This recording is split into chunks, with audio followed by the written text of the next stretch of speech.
sir আপোনাক কৈ আছে হাজু হৈ থাক দিনটো আহি আছে আমি হিচাপ দিবলৈ কৈ আছো প্ৰমোদ বৰা যাম বা বোকা ডেইলি দিল্লী নাগপুৰ পলাই আছে যাম বা দিল্লী নাগপুৰ পলাই থাকক ক'ব এতিয়া বিজেপিয়ে BTC ইলেকশ্যনটো অকলে খেলিব বুলি বিজেপিয়ে অলৰেডি ঘোষণা কওক প্ৰমোদ বৰা আপুনিও আমিও অকলে খেলিম বুলি ক'ব চাওঁছে নাই দিল্লী নাগপুৰ পলাই আছে দিল্লী নাগপুৰ BTCতে নাথাকে মানে এনেকুৱা ভয় খাই আছে এতিয়া সি মানে এইবাৰতো BJP চৰকাৰ গঠন কৰিব UPPL শেষ স্যাৰ আপনি BTC সৰকাৰ থাকাৰ আপনি বহুত মোটৰ লাইসেন্স দিছিল বুলি কৈছিল কি এপিৰ সৰকাৰ দিয়ে নেকি মেলা UPPL চৰকাৰৰ দিনত বেছি মদৰ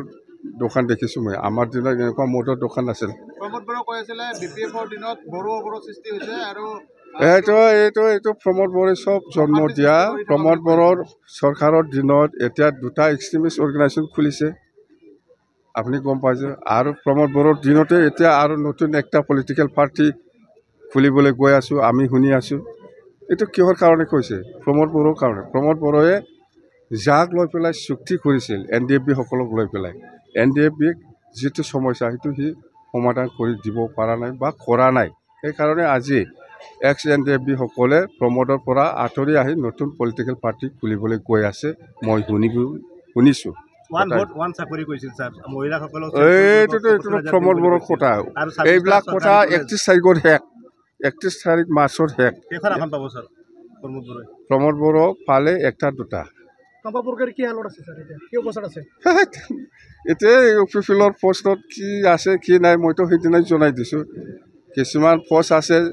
4 বছৰ 5 বছৰ 15 বছৰত সি এইবিলাক পোষ্টটো ফিল আপ কৰিব পৰা নাই এই ভেকেঞ্চিটো ইহঁতকৈ দি দিছে নল'ম কি অকলে খেলিব বুলি অলৰেডি ঘোষণাই কৰিছে আমি